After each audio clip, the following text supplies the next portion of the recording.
I want to welcome everyone to the 11 o'clock docket of the 10th Court of Appeals in Waco. We are in our courtroom.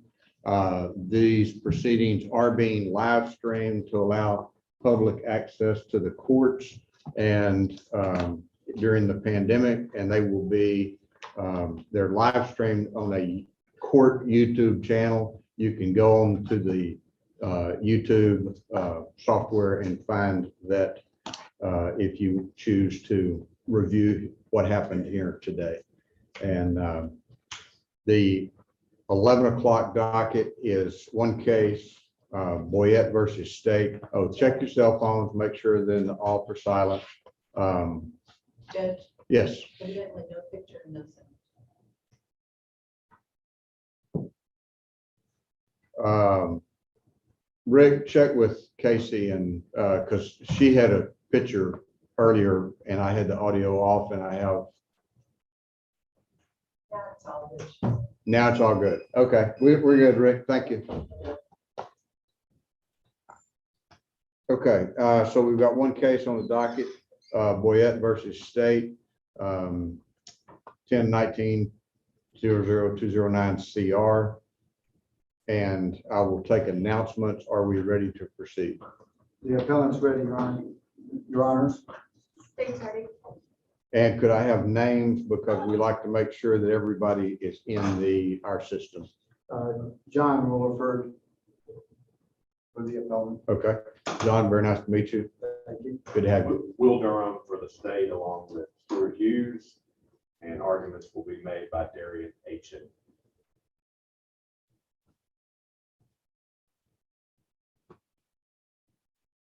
And I see Darian is on the briefs, so thank y'all. You're not going to divide argument? She's going to do it all? She'll do it all. Okay.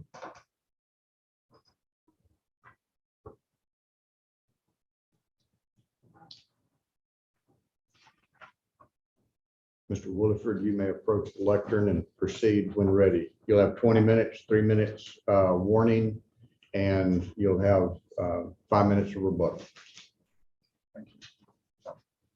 Your Honors, first of all, thank you for allowing us to give argument to the court. I am aware We that- need help, so that's why you're here. Also, I'm aware that the court is aware of the facts in this particular case. So just briefly, though, for those that might be viewing, and this particular case is appellant Boyett, Grady Boyett, as a convicted sex offender coming to reside in Walker County pursuant to the Sex Registration Act, and that's chapter 62 of the Code of Criminal Procedure. He rightfully and dutifully registered with law enforcement in this particular instance because he lived in the county of years with the Walker County Sheriff's Office, and that was on April 20th of 2011. And the three exhibits, the only exhibits in this case, which were submitted by the state, are those registration documents that the court has. The facts of the case is that at some time, even though under these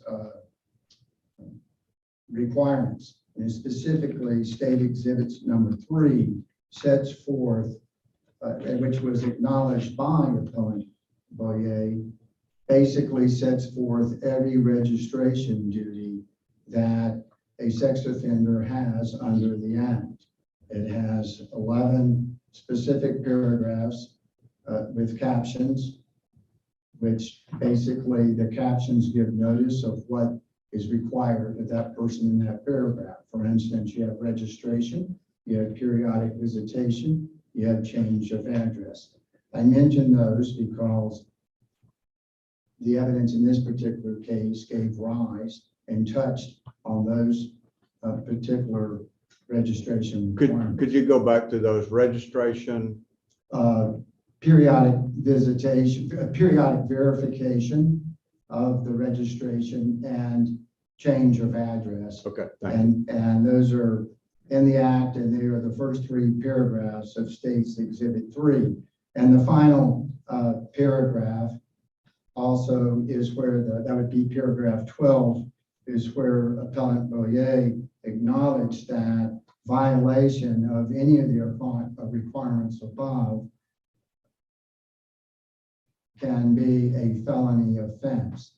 And it's only one, it's only addressed one place, and that's in Article 62.102, paragraph A. Now, so Appellant Boyett, he properly registered, and the testimony by the person who supervised sex offenders, Ms. Frost, she said that after April 20th of 2011, basically, she never saw Appellant Boyett again. She later on left that position, and that position was later on in some way taken up by the other witness in this case, Detective Jacobson, and he also is with the Walker County Sheriff's Office.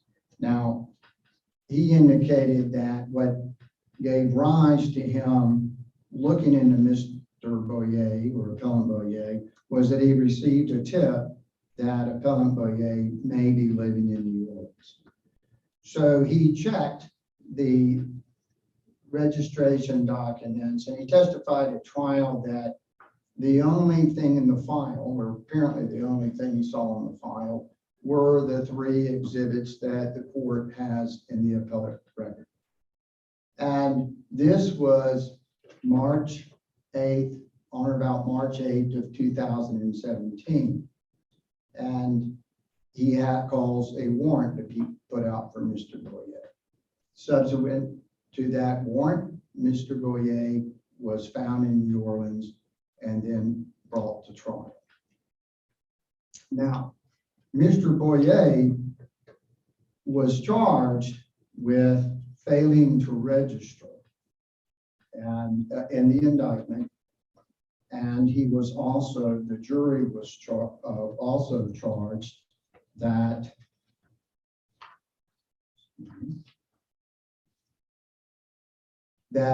the defendant knew that he was required to register with local law enforcement authority in Walker County on March 8th, and that he failed to do so. Now, the evidence in this case is, one, he did register with Walker County when he first got there on April 20th, 2011, so he was in compliance. The evidence showed, though, that the record had been silenced after that date for quite some number of time. Mrs. Hall said that she classified him as an absconder. So at that point, he was required to verify his information every 90 days. So there was evidence in the record that he committed the offense of failing to verify his registration. Furthermore, if one assumes that he went to New Orleans and was there or absent from Walker County for more than 7 days, you might say that he also violated the provision about change of address. Now, on March 8th of 2017, the only way that he could violate the provision to register with local law enforcement authority is if he had resided elsewhere than Walker County and returned to Walker County just on or before March 8th of 2017, because the law requires that if you enter a new county, you must register within 7 days. So they said he failed to register on March 8th of 2017. So I suppose under one scenario, if he had left and had come back, then he would be required to register. Again, he may have and for instance, if he had left Walker County and went to another county, he would have to register in that other county. And if he registered in the other county, he would be in compliance as far as registering in that other county. But this particular sex registration act has a myriad of ways that a sex offender can stub his toe or commit a criminal offense. So if he had left Walker County and moved to a neighboring county and properly registered in that neighboring county, he would have still violated Walker County law by not verifying or the law concerning the change of address. In other words, you never told Walker County that he was leaving. But let's say he went to another county and then he was back, you would say, well, if you needed to register on March 8th, 2017, and you failed to do so, there would need to be evidence that you reappeared. You, again, resided in Walker County, and pursuant to the act, then you need to register. And on that point, I think the court asked the parties to look at the Court of Criminal Appeals opinion in Heron versus State. And in that particular case, the appellant, Appellant Heron, was being released from the Texas Department of Corrections, and it was planned that he go to a halfway house in El Paso County. He had his bus ticket and everything.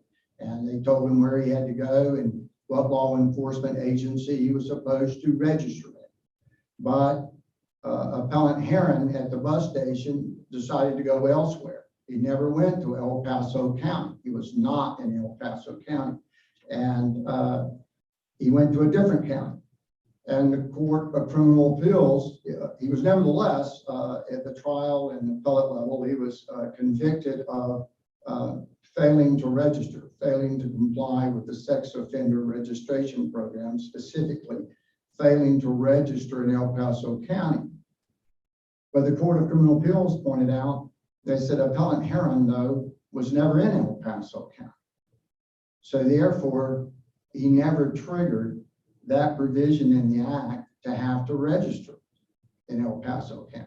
Was his a discharge from custody situation? Yeah, it was a release. I assume because it was still a parole, because he was having to go to a halfway house.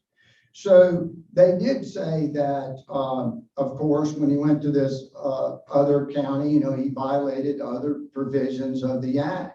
But they said the provision that you have indicted him with and convicted him of, which is failing to register, that will not stand because he is not required, to register.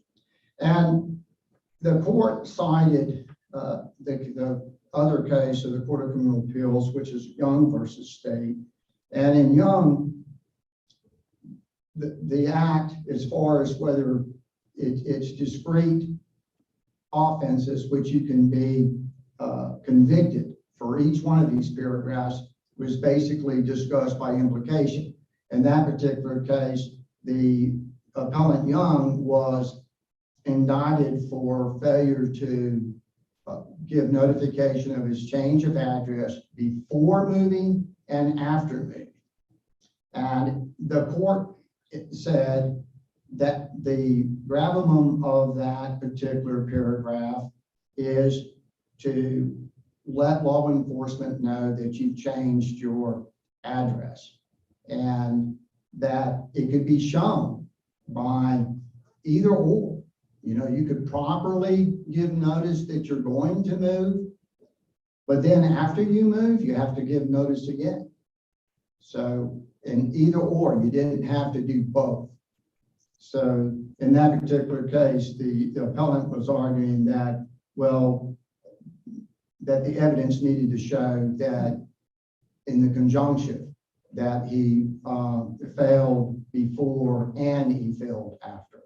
So the court said, no, those are just various means that you can violate it. One or the other would be it. And there's other instances, not before us, but within the act that talks about identification information to your identity, whether you get new tattoos, you change your name, any one of those could trigger that particular provision. So in this particular case, The evidence, though, there's no evidence that he failed to register. He did register, and if they want to say that he failed to register, we know he registered back in April 20th of 2011 when he arrived. And if they want to say that he failed to register in March 8th of 2017, they first have to show that he left and came back, because that would be the only way that you could trigger it, that you re-entered and you resided there.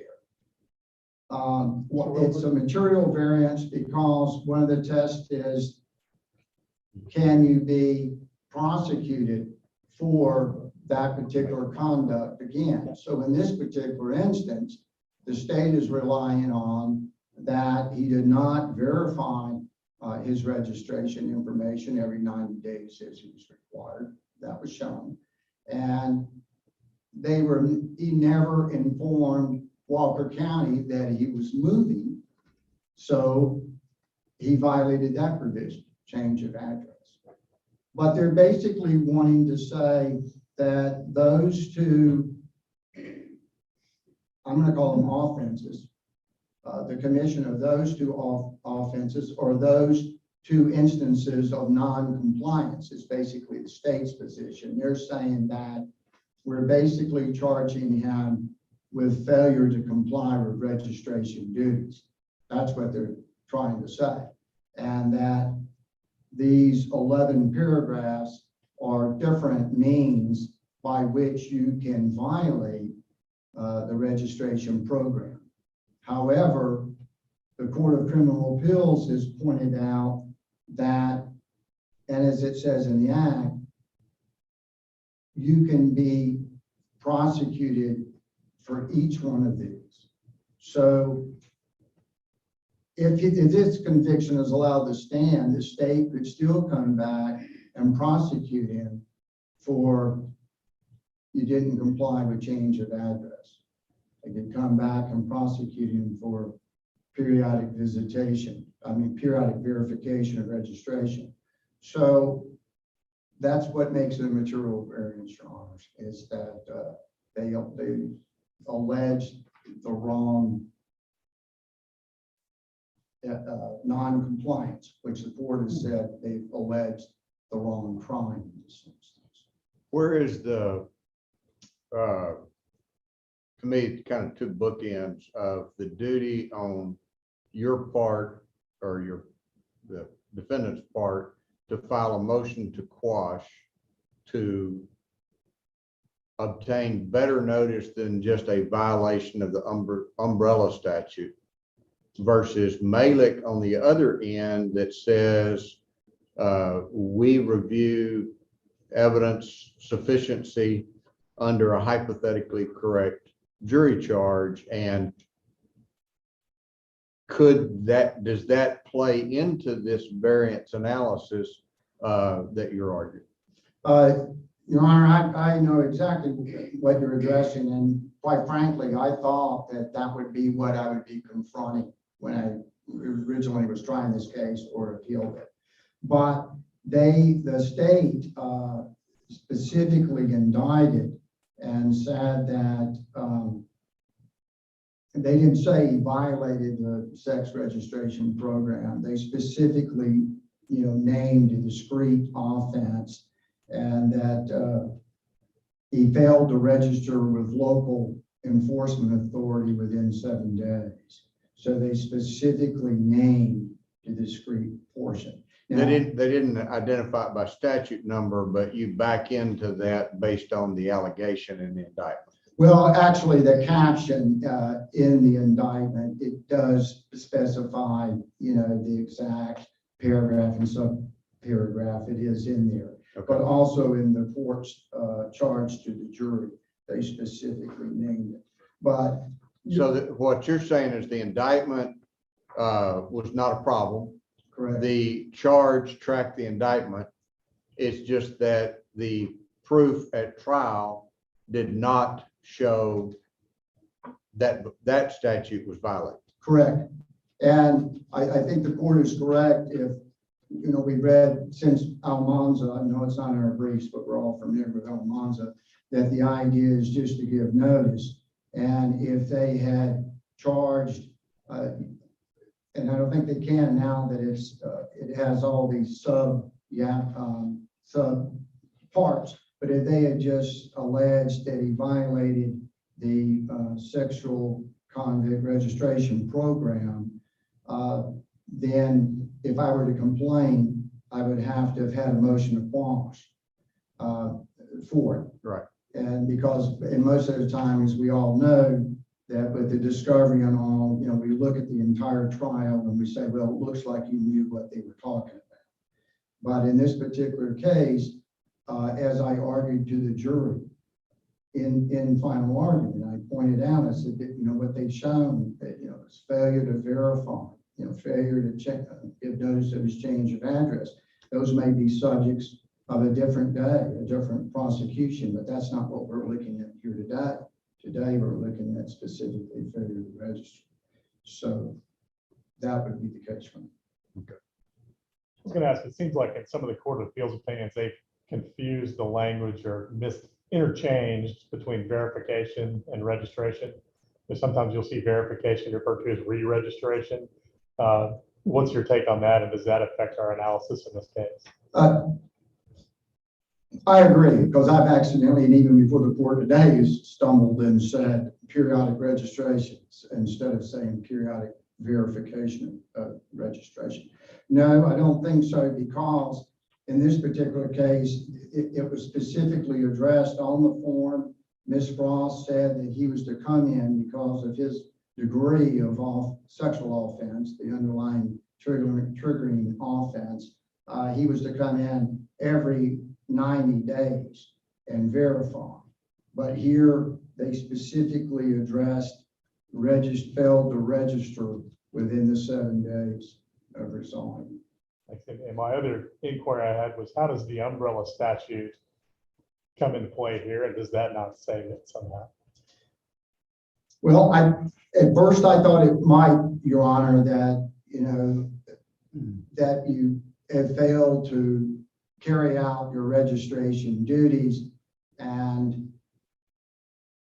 I might have had objected. If that was the case, I could have said, well, as Justice Gray said, motion to quash or objected in court that had no notice that they were going to be bringing in evidence of failure to verify or failure to change address, which would have been, I would have to show surprise or something.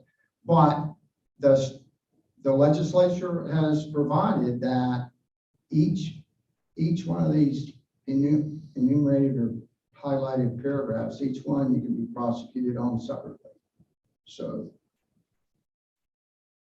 he gets the change. If he leaves here and goes to New Orleans, he committed 2 offenses. If he doesn't tell and he doesn't register on the back end. All right, thank you, counsel. You'll have 5 minutes for rebuttal. Thank you.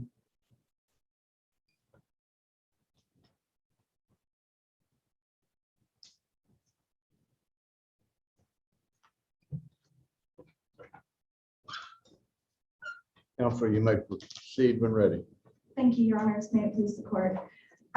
So I just want to start by making a small correction from what Mr. Wilford said. On page 79 of the record, when Jake Jacobson is testifying, he makes it clear that while he received documents concerning Grady-Boyett, none of them were, or he doesn't specify that any of them were in relation to a move to New Orleans. In fact, the only information actually presented, the only evidence presented at trial of any sort of New Orleans related testimony is that he was picked up in New Orleans. There was absolutely no evidence presented that he had made any move out of Walker County within the trial. So I would like to draw the court's attention back. I believe that this is more of a sufficiency argument. And the state is not arguing that because he violated one of these other provisions of Chapter 62, may or may not have, that he is guilty. The state's argument here today in front of you is that we properly indicted him for violating his registration or his requirement to register under Chapter 62. So is that the umbrella? No, sir. Okay. So I want to draw the court's attention to Heron, I believe, as the court has asked us to look at it. Heron clearly establishes that a person's residence is their domicile. So firstly, I'd like to establish that because there was no evidence that he had moved out of Walker County, his domicile was in fact in Walker County for the purposes of this trial. Therefore, any requirements, any jurisdictional elements for this case would reside with Walker County, Texas. Going from that, he then had to verify by the 98th day. When he did not verify his registration requirements, he was no longer registered in Walker County. He has a duty to verify his registration. In not doing so and failing to do so, he is no longer registered within Walker County, Texas, as required by law. Since that is his domicile for the purposes of trial, he was required on March 8, 2017, to be registered in Walker County. As he was not, and as the evidence showed, he was in violation of this specific provision of Chapter 62. Mr. Williford wants to focus on other provisions of Chapter 62 that may or may not have been proven at trial, but none of those really matter for the purposes of this appeal. The state is allowed to present evidence of offenses in the addition to the indictment that was presented if the facts show it, but it does not negate the fact that the state presented enough evidence to reach its burden on the indictment as it's presented. So your argument is that failure to verify essentially works a lapse of the registration previously done. Yes, Your Honor. That is the state's position. He would have continuously been in. Has any case? I found no case saying that, Your Honor, but There's always a first, right? yes, Your Honor. The code is pretty clear of Chapter 62-008. If you go further down in subsection A, for the purposes of this subsection, a person complies with a requirement that the person register within a 90-day period following a date. If the person registers at any time on or after the 83rd day following that date, but before the 98th day after that date. Upon lapse of that 98th day, he is no longer registered. He is no longer in compliance with these requirements. Therefore, he had a duty to form a new registration within Walker County, as was his domicile. So you think that that's a deregistration Yes, Your by Honor. not complying with the subsequent requirement once you initially registered? Yes, Your Honor. Okay. All right. Go ahead. Was it your duty to prove that he had not removed from himself from Walker County? I don't believe it was, Your Honor. I believe that that's an entirely separate subsection of the code. His last registry or his last domicile. But that's the fact upon which the lapse argument is hinged, is that he was not there. Yes, Your Honor. So he last established his domicile in Walker County. Jake Jacobson, as he testified to, did a very vigorous search of every single sex offender registration website that he could find. He was not registered in any other state or county or through the federal system that he was able to locate. If that were the case, Your Honor, the state believes that that means that an individual could continuously abscond to different counties and just continuously be on the move while avoiding their registration requirements. But there were a lot of other things that counsel has conceded: notice of intent to move, notice that he had moved, failure to register in New Orleans or wherever he had moved to. But I'm trying to understand why it wouldn't be the state's burden to show that the lapse had occurred and that he, in fact, had not moved from the county. Because otherwise, he may have violated something else, but he didn't violate the registration requirement. Because I think in closing arguments, it was conceded that he registered. And so this whole thing hinges on a lapse. And the lapse, as I understand the argument, is on contingent upon the fact that he didn't leave Walker County. And if he didn't leave Walker County, then he was required to verify. And I'm sorry, if he did leave Walker County, he was required to register when he came back. And I may have it totally confused.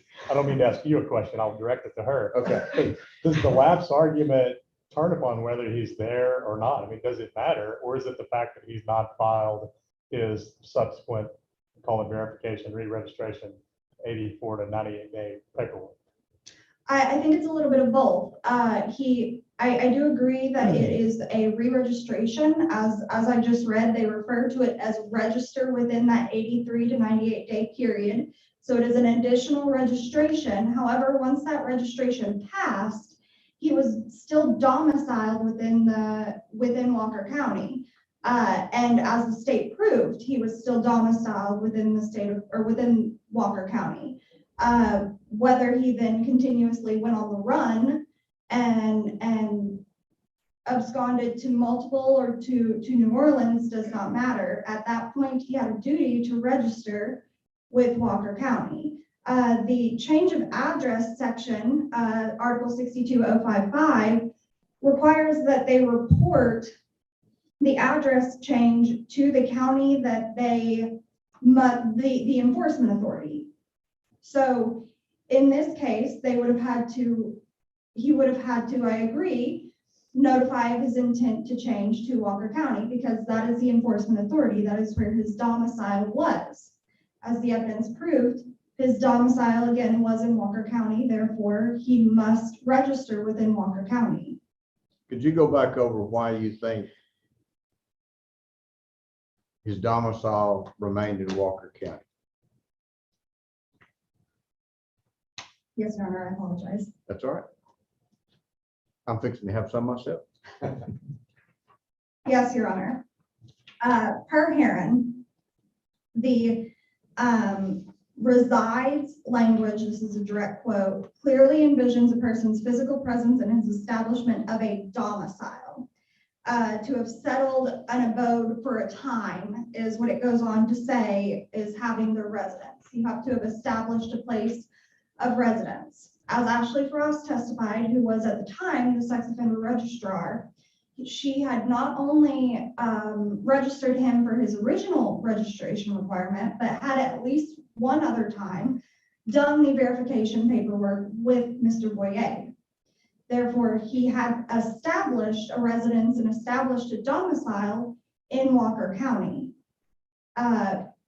Going past that, there's no evidence in the record at all that he established a domicile anywhere else.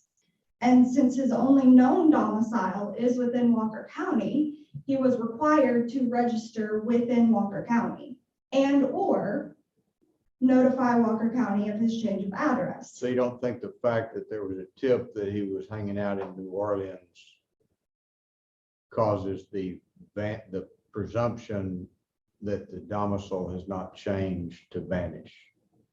I'm sorry, could you? Okay, we've got evidence that there was a tip that he was living in New Orleans. I'm not sure how specific the tip is discussed in the evidence, but there's a tip that he's in New Orleans. They go to New Orleans, actually find him in New Orleans, and bring him back to Walker County. Is that enough evidence? I mean, because the only argument I hear is that there's a presumption that the domicile continues until proven to have changed. And if that's the case, isn't the fact, is the fact that he was in New Orleans and there was a tip that he was there, is that enough evidence to cause the presumption of continuing domicile to disappear? I don't believe so, Your Honor. I believe that in order for there to be a presumption that his domicile is now in New Orleans, then it would require some showing of proof that he had moved to New Orleans. In this case, there is only information that Jake Jacobson received a tip related to Grady Boyett and that he was located in New Orleans. There was no evidence presented, even though it was discussed during opening statements, there was no evidence presented at trial that he had in fact moved to any county, New Orleans, or any other county within the state of Texas or Louisiana, other than Walker County. So I believe that in order for the presumption of domicile to have moved to New Orleans, there would have had to have been some showing that he had in fact moved to New Orleans with the intent to reside in New Orleans. And that's not, none of that is present within this case, Your Honor. You don't think we can take judicial notice that Walker County versus New Orleans, there's a presumption you're going to live in New Orleans?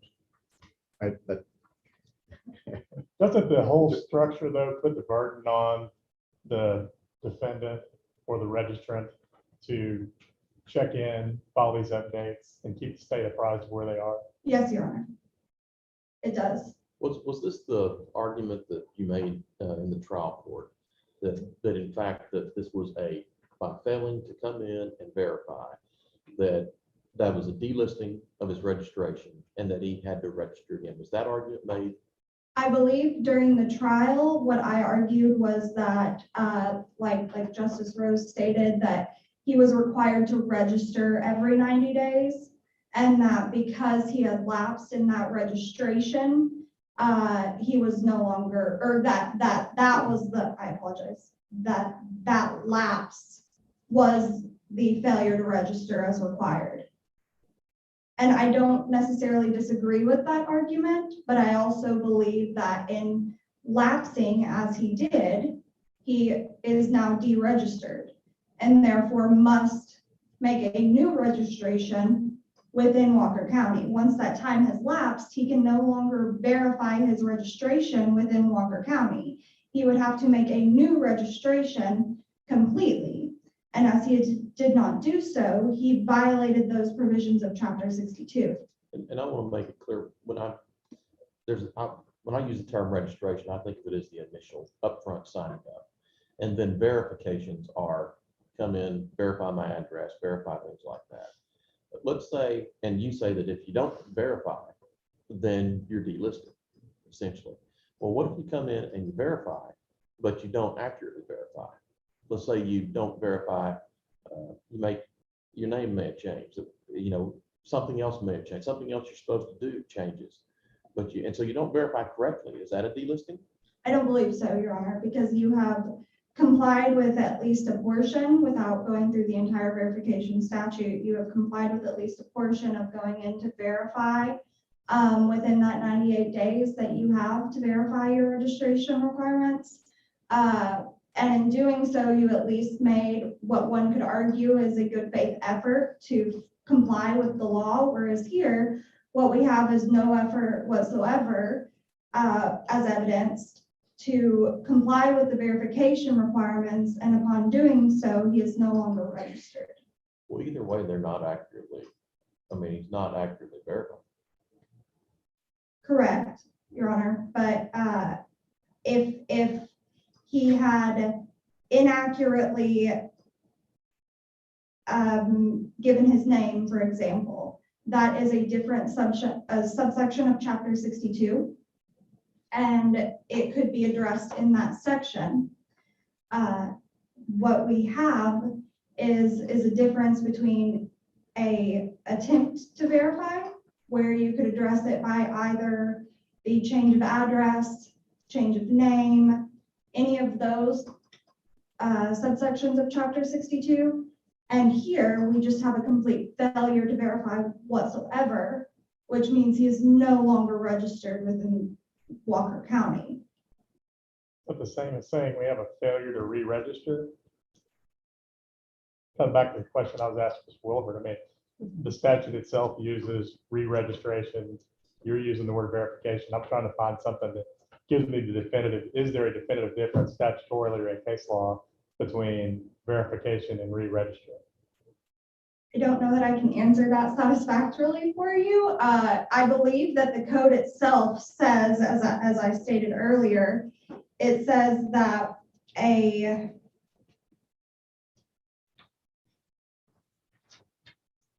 apologize, Your Honors. In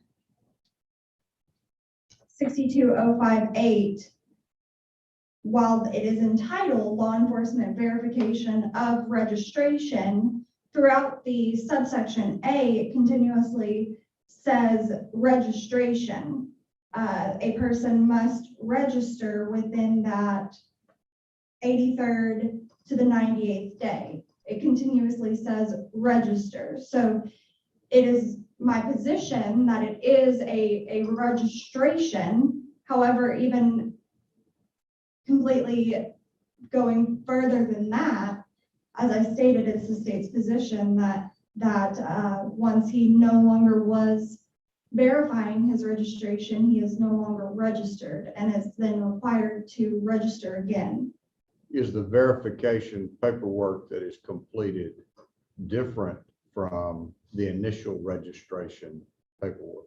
Yes, Your Honor. And one of those, I don't have them in front of me, but Ms. Frost stated in her testimony that one of those records that she was presented, there was a registration form and an update form. So they are different forms that they have to fill out. One is the original that he has to go in to do, and then the other. So if he goes in, does the registration, goes back, does a verification, goes back, does another verification. At the 9th month, he doesn't show up. And then at the 12th month, he goes back in and does another verification form. It doesn't matter. He's lapsed. The verification doesn't renew his previous verification. He has, until he completes a new registration form, every verification that he does thereafter is pointless. I think that the form itself would be a issue for a different case, because the form itself, and I only have 43 seconds left, so I'm not sure. Thank you. The form itself one could definitely argue that if on the 12th month he came back in to verify his registration, that counted as a new registration. Certainly, especially if the state did not proceed or did proceed as though that was a new registration and did not proceed in filing charges against that individual. But again, we don't have any of that here. I'm just trying to figure out where the parameters are. So, okay. Go ahead and wrap up. Okay, thank you.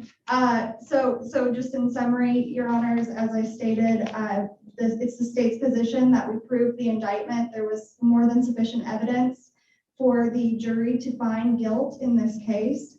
While we may or may not have proven violations of other provisions of the statute, that is not, it is not binding on this case. It is whether or not we proved the elements as presented in the indictment. And it is the state's position that because he had lapsed and his domicile was established in Walker County and nowhere else, that he was then required to register on March 7th of 2017, and in not doing so, he violated this statute. And so we ask that you affirm the trial court's judgment. Thank you. Thank you, Counsel.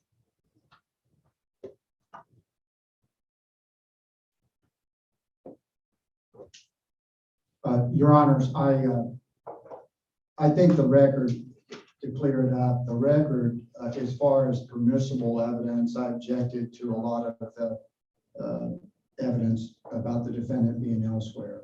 And I think the probative admissible or evidence that was admitted simply shows that does not show that the defendant ever left Walker County, for more than 7 days. We know he was arrested in New Orleans, but there was no evidence, of how long he was there.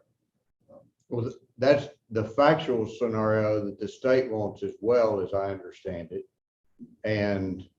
But they've made this argument about lapsing. Where do you go with that? Right.